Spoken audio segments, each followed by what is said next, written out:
लोकसभेच्या निवडणुकीच्या प्रचाराच्या निमित्तानं आज आपल्या गावामध्ये आपल्या सगळ्या ज्येष्ठांचा, तरुणांचा, सहकाऱ्यांचा, बंधू भगिनींचा मतरूपी आशीर्वाद मागण्यासाठी आम्ही आज या ठिकाणी उपस्थित झालोय। मी कालच उमेदवारी अर्ज दाखल केला। आज सकाळी जुन्नरच्या दौऱ्याची सुरुवात ओझरच्या गणपतीचा आशीर्वाद घेऊन आपल्या ह्या जिल्हा परिषद गटामध्ये दौऱ्याचं नियोजन केलं आणि या दौऱ्यामध्ये माझ्यासोबत सहभागी असलेले या तालुक्याचे तरुण तडफदार आमदार आदरणीय अतुल शेठ बेनके, जुन्नर तालुक्याच्या रणरागिनी आमच्या भगिनी आशाताई बुचके, जिल्हा परिषदेचे माजी उपाध्यक्ष आदरणीय पांडुरंगजी पवार, भाजपचे तालुका अध्यक्ष संतोष नाना, सूर्यकांतजी डोले, उज्ज्वलाताई शेवाळे, भगवानराव घोलप, विश्वास आंबले, बबनराव तांबे, पप्पूशेठ आडवळे, महेंद्र सदाकार, पंडित मेमाणे, दत्ता लोहटे, शिवाजी शेरकर प्लस अजून एक शिवाजी शेरकर, दोघेही माझ्या परिचयाचे आहेत। कुंडली कांबले, संपत लोहटे, संदीप मंडली, प्रताप लोहटे, निलेश लोहटे, राहुल फोडसे उपसरपंच, किरण शिंदे, फिरोज पठाण, अक्षदा माटेताई, हर्षल आहेर, नवनाथ डुबरे, अविनाश कुंकर, संजय नायकोडी, शंकर कुंकर, शांताराम पटवाल, धनंजय पटवाल, नंदू काळभोर, पोपटराव गायकवाड, पप्पू लोहटे, अरुण केदार, आयलनाना लोहटे, दत्तात्रय मारुती लोहटे, परशुराम गोपाळे, त्याचप्रमाणे उपस्थित असलेले सर्व बंधू आणि भगिनी, रामाच्या ह्या पवित्र भूमीमध्ये आपण सर्वजण बऱ्याच वेळापासून आमची वाट पाहत होता। अनेकांची मनोगत झाली। प्रत्येक वक्त्याच्या भाषणामधून एक गोष्ट लक्षात आली शिवाजीराव, की ज्याला निवडून दिलं ते आमच्या मतदारसंघात आलेच नाही, आमच्या गावात आलेच नाही। हाच आवाज, हाच आक्रोश मतदारसंघाच्या संपूर्ण शिरूर लोकसभा मतदारसंघातल्या प्रत्येक गावात आहे। पण आज मी त्याच्यावर बोलणार नाही। आज मला आपल्या समोरच्या उमेदवारावर काही बोलायचं नाही। मला बोलायचं गेल्या 5 वर्षात आणि गेल्या 20 वर्षात मी काय केलं आणि येणाऱ्या 5 वर्षात मला काय करायचं, कारण ही लोकसभेची निवडणूक आहे। एकमेकाची उदी पुण्यामध्ये काही अर्थ नाही। एकमेकावर वैयक्तिक पातळीवर जाऊन टीका करण्यापेक्षा मला माझ्या जनतेसाठी येणाऱ्या 5 वर्षात काय करायचं हे महत्वाचं आहे। मला आवर्जून सांगावंसं वाटतं की हा लोकसभा मतदारसंघ असा आहे, एका बाजूला आपल्या सगळ्याला, सगळ्या महाराष्ट्राला, सगळ्या भारताला अभिमान वाटावा असा ही शिवजन्मभूमी आहे। दुसऱ्या बाजूला सौंदर्य सृष्टीनं नटलेला हा जुन्नर तालुका पर्यटन तालुका म्हणून राज्य सरकारनं महाराष्ट्राचा एकमेव तालुका घोषित केलेला आहे। जगातली सगळ्यात जास्त कुतुलिनी असलेला हा माझा जुन्नर तालुका आणि शेतीमध्ये सगळ्यात जास्त अग्रेसर असलेला जुन्नर तालुका। शेती, आधुनिक शेती कशी करावी, कष्ट कसे करावे, शेती कशी करावी हे सगळ्या जगाला, महाराष्ट्राला दाखवण्याचं काम कोणी केलं असं तर माझ्या जुन्नर तालुक्याने केलं। आणि जे जे काय जुन्नर तालुका करेल त्याचा आदर्श सगळ्या महाराष्ट्राला घ्यावा लागतो। आपल्याला आठवतं, एक 25 वर्षापूर्वी चळवळ होती सामुदायिक व्यवहार सोहळ्याची, त्याची सुरुवात आपल्या जुन्नर तालुक्यावर आणि म्हणून हा जुन्नर तालुका विचारवंतांचा तालुका आहे, एक ऐतिहासिक तालुका आहे आणि या तालुक्यामध्ये खऱ्या अर्थानं आम्हाला बरंचसं काही काम करण्याची संधी आहे। केंद्राचे प्रकल्प तर आहेच, राज्याच्या प्रकल्पाच्या माध्यमातून सुद्धा आम्हाला जुन्नर तालुका खऱ्या अर्थानं सुंदरतेनं सजवायचं असेल तर त्याला एकमेव मार्ग म्हणजे पर्यटन। महाराष्ट्रामध्ये अशी एकही भूमी नाही, लोकांना वाटतं सोपं, लोणावळा असेल, माथेरान असेल, महाबळेश्वर असेल, पण आपण सगळ्यांनी नियोजनबद्ध पद्धतीनं सगळ्या लोकप्रतिनिधींनी लक्ष घातलं राजकारण न करता माझा जुन्नर तालुका हा एक पर्याय जर ठेवला तर सगळ्यांपेक्षा जास्त पर्यटन क्षेत्र उदयास पावणारा जुन्नर तालुका. त्यासाठी आम्हाला काम करायचं आहे. एका पातळीवर राज्याच्या पातळीवरचं काम आहे, दुसऱ्या बाजूला पर्यटनाच्या माध्यमातून सर्वाधिक जास्त मोठा निधी जर कुठून मिळत असेल तर आपल्याला केंद्र सरकारकडून आणायचं. युनेस्कोच्या जागतिक वारसामध्ये आम्हाला जुन्नर तालुका जर बसवायचा असेल तर तिथं जाऊन खऱ्या अर्थानं तुमचा रात्रंदिवस वेळ खर्च करणारा फक्त आणि फक्त माझा जुन्नर तालुका आणि शिरूर लोकसभा मतदारसंघ एक वेळ ध्येय जर घेतलं तर पर्यटनाच्या माध्यमातून मागाशी बोलू कुठेतरी खेडेश्वर पासून भीमाशंकर पर्यंत आम्हाला जर हा पूर्ण ट्रॅव्हल सर्किट जर डेव्हलप करायचा झाला तर त्याला कुठेतरी करण्याचं धाडस असलं पाहिजे, त्यासाठी वेळ देता आला पाहिजे. ही काम आम्हाला करायची. सर्वाधिक जास्त धरण असलेला माझा हा तालुका आहे. पाण्याचा साठा आहे, चांगली धरणं आहे, सृष्टी सौंदर्य चांगलं आहे. त्याच्या माध्यमातून जर आपण स्काय डायव्हिंग अमुक तमुक जर असेल, समुद्री पाण्यावर चालणारे खेळ असतील, स्पोर्ट्स असतील, ते धरणामध्ये आम्हाला जर करता आलं तर ते सुद्धा आम्हाला करणं गरजेचं आहे. त्यासाठी कोणाला तरी करायची मनापासून इच्छा असली पाहिजे की हे आम्हाला करायचं. करायचं म्हणजे नुसत्या बाता मारायच्या नाही, करायचं म्हणजे नुसती भाषणं करायची नाही, तर त्या पाठीमागं रात्रंदिवस फक्त एका ध्येयानं प्रेरित होऊन आम्हाला जर करायचं असेल तर हे काम आपल्याला करता येईल. दुसऱ्या बाजूला पुणे, नगर, नाशिक या तिन्ही जिल्ह्याला जोडणारा रेल्वेचा महामार्ग म्हणजे रेल्वे मार्ग हा पुणे नाशिक हायस्पीड रेल्वे हा काय नुसता प्रचारापुरता मुद्दा नाहीये, हा भाषणापुरता मुद्दा नाहीये. तर हा रेल्वे मार्ग झाल्यानंतर तुमच्या आमच्या सगळ्यांच्या जीवनामध्ये एक आमूलाग्र बदल होईल, या भागाचं नंतर होईल. हा विचार करून 2005 ला मी सर्वात प्रस्ताव मांडला लोकसभेमध्ये. 2005 ला पहिल्यांदा प्रस्ताव मांडल्यानंतर त्याला सरकारनं सर्वे करायला काहीतरी 3-3.5 कोटी रुपये दिले आणि 2007 ला सांगितलं हा प्रकल्प तोट्यात जाणार आहे, त्याच्यावर रिटर्न ऑन इन्व्हेस्टमेंट निगेटिव्ह असणार आहे, त्यामुळे तो प्रकल्प असणार. पुन्हा 2009 ला मी उभा राहिलो. निवडून आल्यानंतर पहिल्याच अधिवेशनामध्ये मी हा प्रकल्प नव्यानं घेण्याची सूचना केली.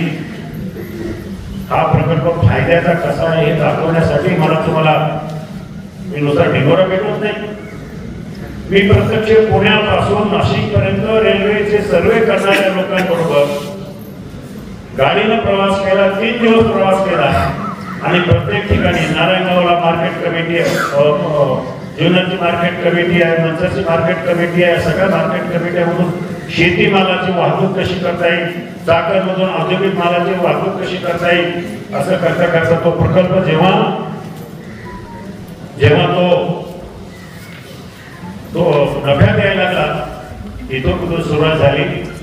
दुर्दैवानं तो प्रकल्प मंजूरही झाला, नियोजन आयोगाकडे गेला आणि त्याच्यानंतर पुन्हा घडला. शेवटी त्याला न्याय मिळाला. नरेंद्र मोदी सरकारच्या कार्यकाळामध्ये आदरणीय सुरेश प्रभू मंत्री होते तेव्हा सुरेश प्रभूंनी त्याच्याबरोबर बसून सगळं चर्चा केली, सगळं काय विस्तृतपणे समजावून सांगितलं होतं आणि त्यांना म्हटलं की खऱ्या अर्थानं हा प्रकल्प हाती घेतला तर त्याला खऱ्या अर्थानं ह्या भागाला न्याय मिळेल. आणि म्हणून 2015-2016 ला त्यांनी याला मंजुरी दिली आणि 2 वर्षामध्ये 3 वर्षामध्ये तो DPR तयार केला. दुर्दैवानं माझा पराभव झाला. प्रकल्पाची किंमत 16,000 कोटी पर्यंत आणून ठेवली होती. DPR तयार करून मंजुरीसाठी ठेवलं. आचारसंहिता लागू झाली आणि प्रकल्पाचं पुढे काम करता आलं नाही. पराभव झाल्यावर मी घरी बसलो. त्यावेळेला समोरच्या विरोधानं माझ्यावर आरोप केला की रेल्वे हा प्रकल्प आपल्याकडे फिजिबलच नाही, होणारच नाही, कधीच होणार नाही. प्रचारामध्ये माझी खिल्ली उडवली. कसला प्रचार, रेल्वे प्रकल्प कसली पुणे नाशिक रेल्वे होणारच नाही, नुसते लोकांना खोटी स्वप्न दाखवणार आहे. पण निवडून आल्यानंतर मग स्वतः पोटासारखे बोलायला लागले की 15 वर्ष जे करता आलं नाही ते मी आता करून दाखवणार. तो प्रकल्प बांधवांना तो अजूनही तसाच आहे. मी मंजुरीतून आणून ठेवलेला फाईल ते अजूनही मंजुरीसाठीच आहे. तो प्रकल्प मला आज जर मंजूर करायचा झाला तर उद्या त्याची किंमत आहे 24,000 कोटी रुपये.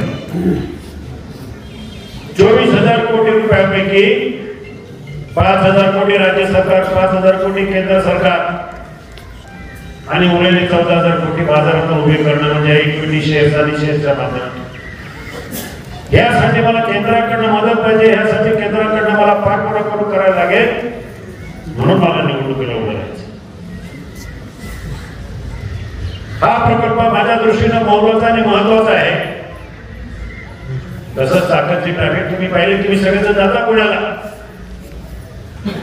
चाकणच्या ट्रॅफिकवर माझ्या विरुद्ध प्रचार केला आणि निवडून आले. मी अमुक करेल, मी तमुक करेल, सगळं पूर्ण काम करेल. दुर्दैवानं चाकणची ट्रॅफिक आहे तशीच आहे. उलटी ट्रॅफिकची समस्या कितीतरी पटीने वाढली, त्याच्यावर काही झालं नाही. फक्त कागदावर सांगितलं की 19,000 कोटी, असं काही नसतं. हे सगळे प्रकल्प जर मला वाहतुकीचा प्रश्न पुणे जिल्ह्यामध्ये सोडायचा असेल, पर्यटन तालुक्यासाठी इकडे लोकांना येण्यासाठी चांगलं साधन हवी असेल तर केंद्रातून मला 50,000 कोटी रुपये लागले. आणि म्हणून मला निवडून द्यायचं आहे. म्हणून मला या ठिकाणी हे दोन्ही 3-4 प्रकल्प जर उभे राहिले तर तुमच्या आमच्या जीवनामध्ये खूप मोठा बदल होणार. तिसऱ्या बाजूला आता शेतीचं फॅट आहे. आता यांना 18 लागली शेती. मित्र, मी सुद्धा शेतकरीचा पुत्र आहे. तुम्ही आम्ही सगळे शेतकरी आहे. शेतकऱ्याच्या समस्या समजण्यात तुम्हाला आम्हाला जेवढ्या समजतात तेवढा बाकी कोणाला समजत मला वाटत. शेतीमालाला भाव मिळाला पाहिजे, कांद्याला भाव मिळाला पाहिजे. आणि शेतकऱ्यांच्यासाठी मी तुम्हाला आवर्जून सांगेल, माझा अजूनही रेकॉर्ड आहे. शेतकऱ्यांना मानधन मिळालं पाहिजे. शेतकरी रिटायर झाल्यावर प्रत्येक शेतकऱ्याला जसं आता तुम्हाला प्रधानमंत्री किसान योजना, सन्मान योजना आहे, त्या पद्धतीनं शेतकऱ्यांना निवृत्ती पेन्शन योजना सुद्धा लागू झाली पाहिजे. ठराविक शेतकऱ्यांना व्हायच्या पलीकडं असं खाजगी विधेयक मी 2018 लोकसभेमध्ये मांडलेलं. आम्हाला शेतकऱ्याच्या समस्या समजत नाही असं काही नाहीये. पण आज तुम्हाला लोकसभेची निवडणूक लढायची म्हणून शेतकरी कांदा करताय. मी तुम्हाला सांगतो की मी सुद्धा लोकसभेमध्ये अनेक भाषणं केली, अनेक प्रकारे समस्या मांडल्या. पण ह्या वेळेला मला कळतंय, मला समजतं शेतकरी कसा अडचणीत. आणि शेतकऱ्याच्या प्रश्नासाठी, शेतकऱ्याच्या शेतीमालाला भाव मिळण्यासाठी हा तुमचा पट्ट्या दिल्लीमध्ये आवाज उठवला. ही सगळी कामं करण्यासाठी मी उपाय मला राजकारण करायचं नाही. गेल्या 5 वर्षात अशक्य झालं असं तर मी घरी बसलो असतो. पण माझ्या दृष्टीने माझा शेतकरी, माझा गोरगरीब, माझा सर्वसामान्य माणूस ज्यांनी 15 वर्ष माझ्यावर प्रेम केलं त्याच्यासाठी सततपणे काम करत राहिलं. कुठली पदाची अपेक्षा नाही, खासदार पद नाही, काय नाही.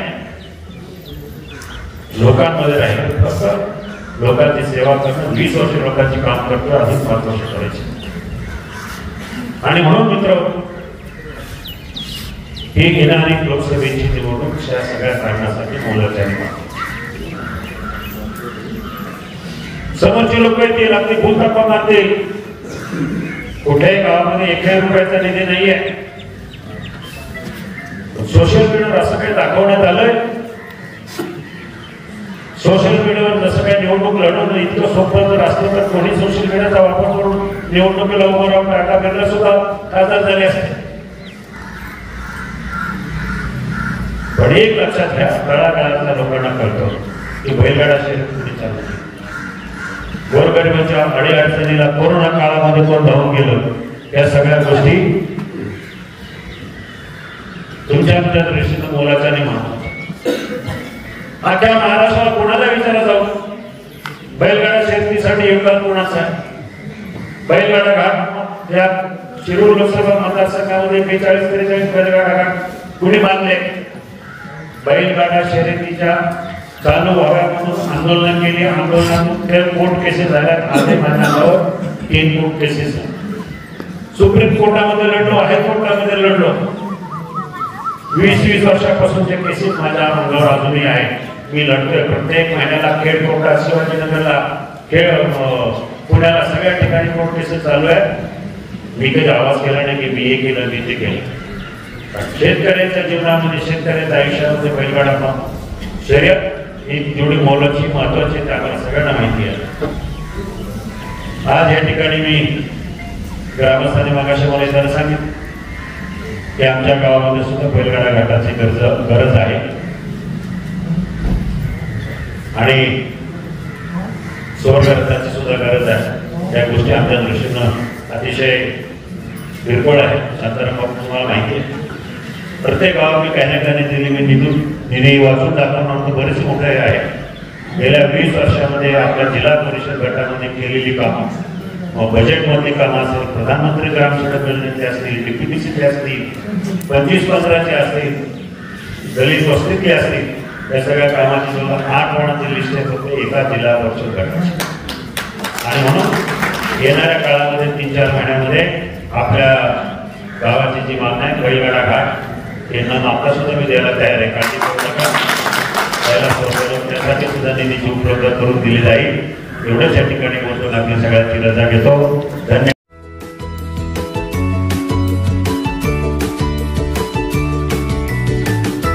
बातम्या शेतीच्या, बातम्या मातीच्या, बातम्या अन्यायाच्या, गुन्हेगारीच्या,